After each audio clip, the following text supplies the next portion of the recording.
सबसे बड़ा रक्षक श्री हरि है और उनको भी अधीन करने वाला उनका नाम, और वो गुरुदेव ने दे दिया। अब अन्य भरोसा, अन्य आश्रय बिल्कुल हटाओ। अब मनुष्य शरीर तो आप क्यों में कर रहे हो शास्त्र और गुरुजनों की बात में, और जब दंड विधान होगा तब क्यों में करने का अधिकार ही नहीं रह जाएगा। अभी तो सुधर जाओ। सुन करके आचरण में नहीं उतारा तो भले दूसरे को सुना दो, काम बनने वाला नहीं। सुनो, मनन करो, आचरण में उतारो। ये जो हृदय में मन की प्रेरणा के अनुसार हम विचरण करते हैं, यही सबसे बड़ी बाधा है। मान लीजिए प्रार्थना, इसी को सुधारना है। ये नजदीक तक पहुंचने पर फिर वापस कर लेता है, बहुत बलवान है। ये कोई छोटी मोटी बात नहीं कि 2-4 महीने भजन किए और मन को आपने संभाल लिया। गुरु कृपा करें तो मिनट भी बहुत है, लंबा होगा, एक पलक झपकते ही हो, पर उनकी कृपा के लिए हमें उनको अपना मानना होगा। उनके सिवा हमारा कोई नहीं। जब हृदय में बात होती तभी कृपा उतरती। ये मन बहुत बहुत बिगड़ा हुआ है, बहुत बिगड़ा हुआ है। श्री हरिराम व्यास जी कह रहे हैं, ये जो हमारा मन विषयों में हमें घसीट रहा है, बस यही समस्या का समाधान करना है। 5 ज्ञानेंद्रियों के साथ मिलकर ये हमारी दुर्गति करता चला आ रहा है। हर बार समझते हैं कि इसमें सुख नहीं है, फिर भी बलात् वो संकल्प करता है, क्रिया कराता है। अब सुधार हो जाए यदि आप अपने को असमर्थ देख लें और समर्थ की शरण में आ जाएं, पर यह भी नहीं हो पाता। अहंकार इतना बढ़ा हुआ है कि अपने को असमर्थ, असहाय ऐसा नहीं देख पा रहे हैं, इसलिए सहायता मिल नहीं रही है। सच्ची मानिए, महाबल तुम्हारा इंतजार कर रहा है कि तुम उसकी तरफ देखो और पुकारो, तो हर मार्ग की बाधा हट जाएगी। एक पिता अपने बच्चे को किसी लक्ष्य पे भेज रहा है, विद्यालय आदि। मार्ग में चला तो बड़ा पत्थर पड़ा था।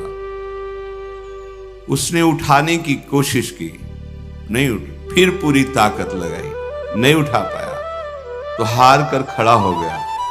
तो पिता ने कहा कि तुम्हारी पूरी ताकत तो मैं हूं, अभी तुम निराश मत हो, और जाकर के उसको हटा दिया। ऐसे ही हमारे अंशी श्री हरि हैं, हम उनके अंश हैं।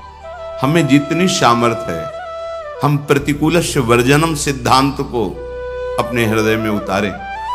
जो नहीं करना चाहिए वो नहीं करूंगा, और जब आप नहीं रोक पा रहे तो आपका भी पूरा बल, आपके अंशी इस बात का इंतजार कर रहे हैं कि आप पुकारो। बिना पुकारे तो सम्मम प्री सम्मम उपजाए, फिर तो विधान चल रहा है, सृजन पालन संहार। आप अगर अपनी बाधा हटाना चाहते हो, दुख मिटाना चाहते हो, तो पुकारो।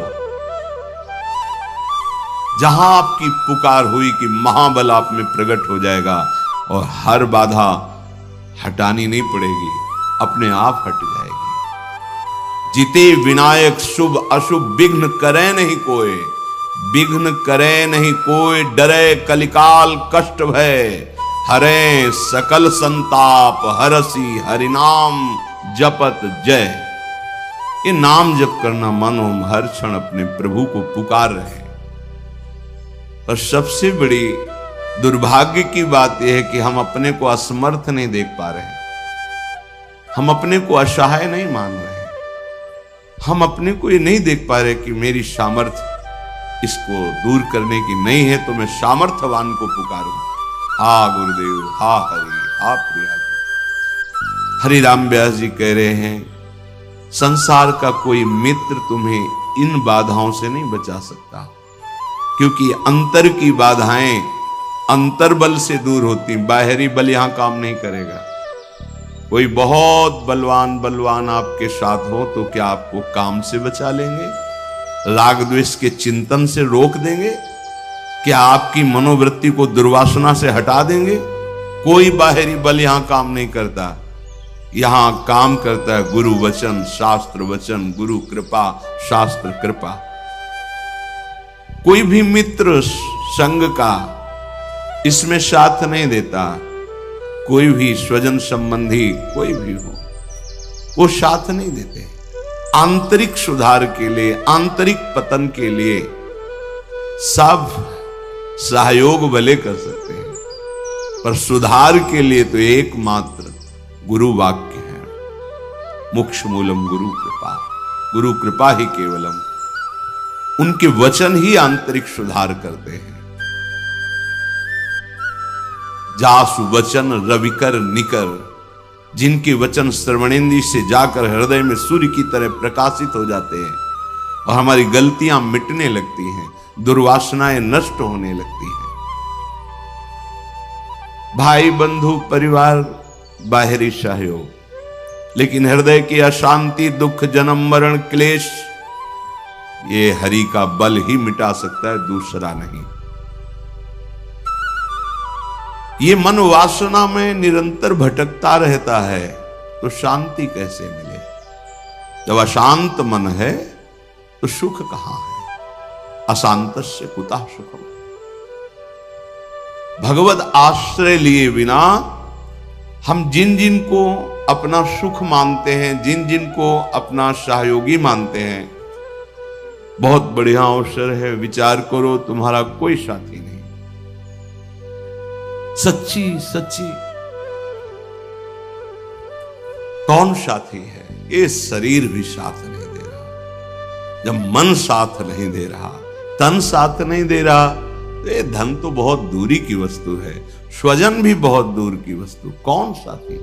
यही विवेक नहीं बैठ रहा। वर्तमान को, भोगों को, संबंधों को सत्य मानकर उल्लसित होकर एक एक श्वास व्यर्थ चिंतन, व्यर्थ किया, व्यर्थ भोगों में ये आसुरी प्रवृत्ति, ये कुमति सर्वनाश कर रही है। मोघ आशा मोघ कर्मणा, व्यर्थ की आशाएं, व्यर्थ के कर्म, व्यर्थ की वार्ता, व्यर्थ की चेष्टा। सावधान हो जाइए। एक एक क्षण आपको डर लगना चाहिए। हमारी श्वास खाली गई, पता नहीं अगली है कि नहीं। सच्ची सच्ची वो आपको अभी प्रमाद स्थिति के कारण नहीं लगता। नहीं, एक क्षण भी अगर ऐसा आभास होता है कि भगवत चिंतन क्या छूट गया क्या, तो लगता है कौन से सुख के लिए, किस बात के लिए? अरे ये जो श्वास गई ये व्यर्थ गई, अब इसका क्या? आगे कितनी श्वासें रह गई मुझे पता नहीं। और अगर ये ढिलाई बनी रही तो पता नहीं खाली श्वास में ही हमारा शरीर पूरा हो। जो हमें ढिलाई किए हुए हमारी श्वासें बीच बीच में खाली जा रही, तो खाली श्वास में हमारी नहीं नहीं, सावधान। श्वासा श्वासा नाम जपे तो दुविधा रहे न कोई। भगवत साक्षात्कार में कोई दुविधा नहीं यदि हर श्वास में नाम चल रहा है। ये जो हमारी वृत्ति है, मन है, ये इसमें फंसाता है। शरीर छूटने पर क्या होगा? कौन साथ जाएगा? ये माया सब विस्मृति के गर्त में डालती जाती है। बड़े बड़े चक्रवर्ती सम्राट कहां है? कहां है उनका वैभव, उनका शासन, उनका वो प्रभाव? सब विस्मृति के गर्त में। सावधान। हरिराम व्यास जी कह रहे हैं, ये माया मोह बंध्यो जग बूढ़त काल नदी की धार। माया मोह में डूबा हुआ इस काल नदी के प्रवाह में जो जो भी आता है, डूबने वाले का संग करना बड़ा खतरनाक है। अगर सच्चे बचाने की तरीके नहीं जानते हो तो मत किसी को बचाने के लिए कूदना, नहीं तो सबसे पहले तुम्हें मारेगा, फिर वो तुम मरेगा ही। देख लो, अगर आप चतुर नहीं हो, बचाने के तरीके आपको नहीं मालूम, बचाने का तरीका, आप उसके समीप तक एक सहारा दीजिए और स्वयं अपने को बचाते हुए उसको घसीटिए। और अगर आप नजदीक पहुंच गए तो सबसे पहला काम वो करेगा, आपको दबा करके श्वास लेने की चेष्टा करना। मतलब आपको पहले डूबना होगा, बाद में वो डूबेगा। ऐसे ही अहमता ममता भोगों में डूबा हुआ व्यक्ति बचाना है, पर नाम रूप लीला धाम को उसे पकड़ा। आप बचो। संगम त्यजेत मिथुन व्रति नाम मुमुक्षु सर्वात्मना न विसजेत बहिरिंद्रियाणि। धोखा हो जाता है। हम प्यार में प्रीता में कूद पड़ते हैं बचाने के लिए, और वो हम ही को डुबोने लगता है। नाम रूप लीला सिद्धांत पकड़ाइए और दूर रहिए और उसको खींचिए प्रभु की तरफ। अगर आप नजदीक चले गए और ये बचाने की जो तरीके हैं इनको नहीं दिया, युक्ति नहीं दी, तो आप डूब जाओगे। ये माया मोह में बंधे हुए जीव काल नदी में डूब रहे हैं। हमारा आपका सबका मिलन ऐसा है जैसे नदी पार करने के लिए नाव में सब बैठे हैं, बाहर हुए उस पार सब अपने अपने गंतव्य स्थान को चले गए। ऐसा हमारा मिलन है। इस संसार में ये जो हम सब मिले हुए हैं कि हमारा परिवार, ये हमारा अमुक अमुक अमुक, बस समय है, समय पूरा हुआ, कोई किसी का नहीं। तुम्हारा बहुत प्यार से पाला हुआ परिवार, मेहनत से कमाया हुआ धन, पूरा जीवन लगाकर जो वैभव पद, वो सब यही छूट जाएगा। एक बात केवल आपके साथ जाएगी, भगवत चिंतन नाम, और वो आपने किया नहीं, फिर हाथ क्या लगा, व्यर्थ ही तो गया ना जीवन। शुद्ध संपत्ति दारासों ऐसे बिछुरत लगे न बार। एक मृत्यु एक ऐसी है जो आपको वैराग्य दिलाने में बहुत बड़ा सहयोग करेगी। हम तो बड़ी कृपा मानते हैं असाध्य रोग को, बड़ी कृपा मानते हैं प्रतिकूलता को, बड़ी कृपा मानते हैं अव्यवस्था को। जो अव्यवस्था, जो प्रतिकूलता, जो रोग दुख हमें भगवान में तन्मय कर दे, प्रणाम है, वंदनीय है। उस अव्यवस्था को, दुख को, उस रोग को, जो जन्म जन्म की भटकन मिटा करके प्रभु का आश्रय दिला दिया। नाथ, अब तो आपके सिवा कोई नहीं है। नहीं तो भ्रम से हमें लगने लगता है ये हमारे हैं। सबसे बड़ा रक्षक श्री हरि है, और उनको भी अधीन करने वाला उनका नाम, और वो गुरुदेव ने दे दिया। अब अन्य भरोसा, अन्य आश्रय बिल्कुल हटाओ। कहीं भागने की जरूरत नहीं। परम महामहिम प्रभु का नाम जिह्वा में, हृदय उनके आश्रित, महामंगल। कह रहे कि जैसे आपको स्वप्न में एक खजाना मिल गया, ओ आप बहुत खुशी हैं कि आप विश्व के सबसे बड़े धनी हो गए, पर जब आप जगे तो कौड़ी हाथ नहीं लगी। ठीक ऐसे इस मृत्यु लोक के आप बहुत वैभवशाली, लेकिन जब शरीर छूटा तो कुछ हाथ नहीं। ये सच्ची बात सबको पता है, पर कोई इसको स्वीकार नहीं करना चाहता कि सब छूट जाएगा, एक झटके में छूट जाएगा। कब छूट जाएगा कुछ पता नहीं है। और मोह ममता इतनी है, न धर्म कर सके, न भजन कर सके, न दूसरों को सुख पहुंचा सके। बस जो स्वार्थ बुद्धि से किया वो सब यही रह गया। जैसे स्वप्ने रंक पाए निधि आड़े धरि भंडार, ऐसे ये छिन भंगुर देही, चाहे जितना आप सजा लो ये छूटेगी, ये शरीर छूटे। जरा सोचो, एकांत में तैयारी कर लो।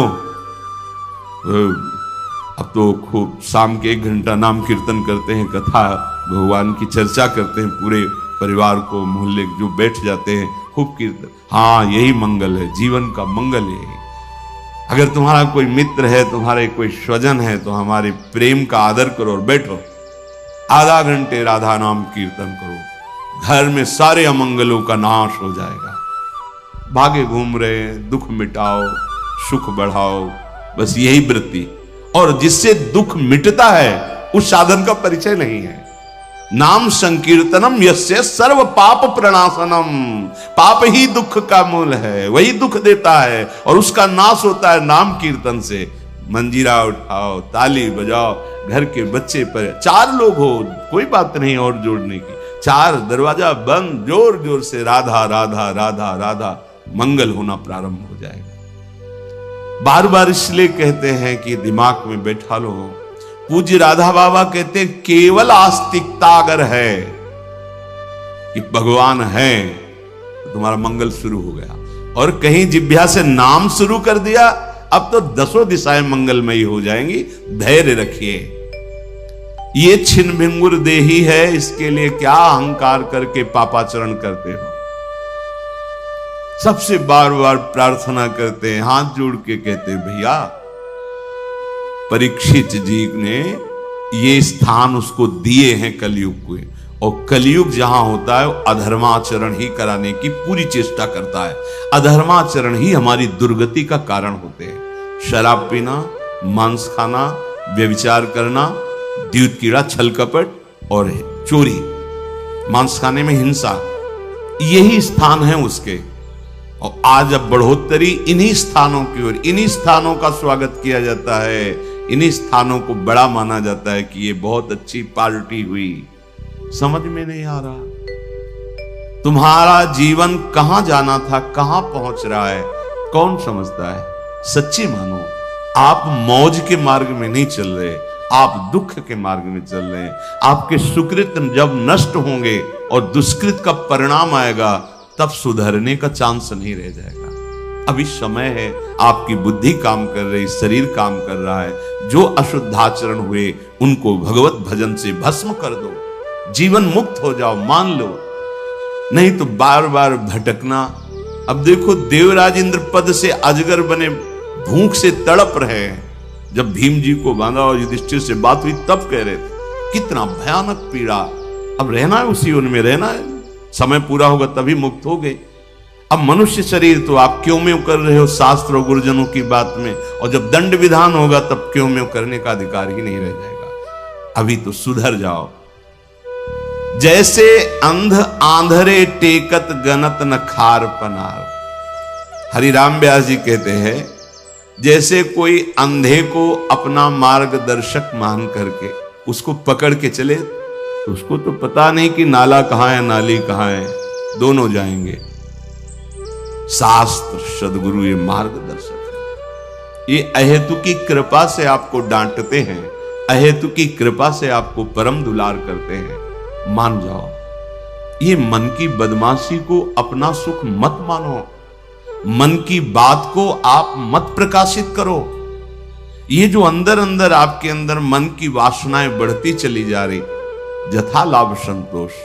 भगवान ने हमें जैसी परिस्थिति दी है, हम उस परिस्थिति में सहना सीखें, जीना सीखें। सुखद परिस्थिति में अभिमान न करें, दुखद परिस्थिति में शोक न करें, भगवत स्मरण करते हुए आगे बढ़ें। यहां की उन्नति भी परिणाम में, हाथ में क्या लगेगा। अगर नाम जप नहीं, आप बहुत लौकिक उन्नति को प्राप्त हुए, तो जब शरीर पूरा होगा तो हाथ क्या लगेगा। विवेकी अगला कदम जहां रखता है उसका चिंतन करता है कि ये जो मैंने कदम रखा इसका परिणाम क्या होगा। अविवेकी परिणाम को नहीं देखता है, वर्तमान को देखता है। ये खा लो, ये देख लो, ये भोग लो। मन मांगता है ये हमें दिखा दो, ये हमें सुना दो, ये हमें मिला दो, ये हमें, उस पर देख। सत्संग है ये, आप देखो उसे। अगर वो गलत है तो उसकी बात ही मत मानो, उसको उच्चारण मत करो, उसका किसी भी तरह से सपोर्ट मत करो। वो वृत्ति उदय हुई है, नष्ट हो जाएगी, शाश्वत थोड़ी है। और आप उसको सपोर्ट करेंगे, उसे मैं में स्थान देंगे कि ये तो मेरी मांग है, धज्जियां उड़ा देगा। बार बार जलन, अशांति, अपमान, क्लेश, बंधन, ये उसके सब धागे हैं, ऐसे फांसी में हिलगा देगा। विषय चुगा जिन चुगे मन चुगत कचुक सुख होए, फिर फांसी ऐसी लगे तेषम दुख न को। जैसे अंध आंधरे टेकत गनत न खार पनार, ऐसे व्यास बहुत उपदेशे सुन सुन गए न पार। हरिराम व्यास जी कह रहे हैं, जो भगवत लीला का रसास्वादन करने वाले महापुरुष जन हैं, वो कृपा करके उपदेश दे रहे हैं, पर लोग सुनते हैं पर आचरण में नहीं उतारते। अगर सुनकर आचरण में उतार लो तो पार हो जाओगे। सुन करके आचरण में नहीं उतारा तो भले दूसरे को सुना दो, काम बनने वाला नहीं। सुनो, मनन करो, आचरण में उतारो। ये मन विषय चिंतन करने वाला शत्रु है। भगवत चिंतन करने वाला मित्र है, ये मन विषय चिंतन करने वाला बंधन है, भगवत चिंतन करने वाला जीवन मुक्त है। सारा खेल इसी मन के ऊपर है। आपको इस मन को भगवदाकार बनाना है, यही जन्म, यही अवसर मिला है। तो हे वृंदावन धाम, हम जान गए हैं गुरुजनों की कृपा से कि आपकी गोद में प्रिया प्रीतम खेल रहे हैं और मुझे यहां वास मिल गया है। अब मुझे कोई चिंता नहीं। श्रीपाद कह रहे हैं कि अब चाहे त्रुकचेन विदीर्यताम बपु विलयो वासत्वापि ज्ञाति धर्मयो हो नमनागपि हातुमस्तु धीर्मम वृंदा विपिनम सुदुर्लभम सुदुर्लभम वृंदा विपिनम। अब तो मुझे शरीर की कोई परवाह नहीं, चाहे कोई मेरे शरीर को कितना भी कष्ट दे। जैसे गुरुदास जी महाराज कहते हैं, अंग अंग हमारे शरीर के फिर भी हम वृंदावन नहीं छाड़े। छाड़ी वो है बड़ी चूक, खंड खंड होए जाए तन अंग अंग सत टूक, वृंदावन नहीं छाड़ियो, छाड़ी वो है बड़ी चूक। यहां क्या करे, त्रुकचेन विदीर्यताम बपु विलयो। माना कोई किसी जन्म का ऐसा प्रारब्ध है कि अब शरीर हमारा ऐसी गति से पूर्ण होगा, जैसे पूज्यपाद श्री उड़िया बाबा। इस पर कोई ध्यान देने की बात है, जा कहां है। ओ कैसी महिमा चल रहा है ऊपर, उसकी कोई परवाह नहीं। भगवान का प्रणव नाम उच्चारण करते हुए लीन हो गए भगवान। श्री जी का नाम, ये भक्ति का फल शरीर निरोग होना नहीं है। नहीं तो प्रिया प्रीतम साथ खेल रहे थे भाई जी महाराज के, और उदर में कैंसर, भयानक कष्ट। कृष्ण और काली में कोई भी जिनकी दृष्टि में अंतर नहीं था, वो परमहंस श्री रामकृष्ण महाराज। गले में कैंसर, भयानक पीड़ा, जहां फूंक लेना भी कठिन पड़ रहा था। डॉक्टरों ने कहा बोलना नहीं, बोले बोलना तो जीवन है, बिना भगवत चर्चा के हम नहीं रह सकते। इतने बड़े महापुरुषों को अगर भजन का फल शरीर सुख देखा जाए, नहीं तो उनको क्या शरीर सुख है।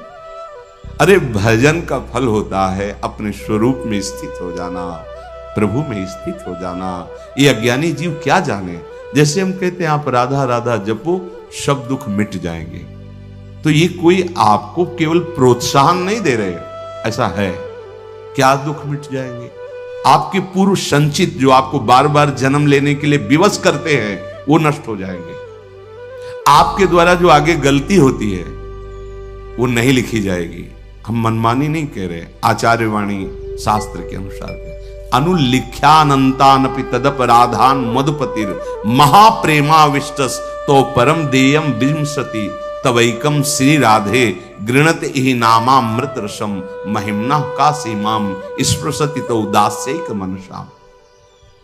हे लाडली, जो आपका राधा ऐसा नाम उच्चारण करते हैं तो अखिल कोटि ब्रह्मांडों के न्यायाधीश प्रभु हैं। वो उसके संचित कर्मों को भस्म कर देते हैं, और जहां उसके सब कर्मों का विधान लिखा जाता है वो अनुलिख्या, अब लिखेंगे ही नहीं। नाम का प्रभाव, क्योंकि जब राधा राधा राधा तो फिर योगक्षेमम वहाम्य हम, जुम्मेवारी प्रभु की बन जाती है। अब ये सब आपको संभालना है कि क्या, कैसे, कहां, ये आपको संभालना है। मैं आपका हूं, राधा राधा राधा। तो अहम जब तक समर्पित नहीं होता तो त्रुटियां हो जाती हैं। तो अब उसने तो समर्पित का भाव किया, समर्पण प्रभु लेते हैं। अब तुम जितना विलंब करोगे उतनी त्रुटि हमारे से हो सकती है, पर वो त्रुटि नहीं लिखी जाएगी। राधा राधा राधा ये चल रहा है। बोर्ड में सब कुछ लिखा है, एक सेकंड में मिट जाता है ना, वो मिटाने वाला जो होता है एक सेकंड में मिट जाता है। तो अनंत जन्मों के जो हमारे कर्म संस्कार वो राधा नाम से भस्म हो जाते हैं।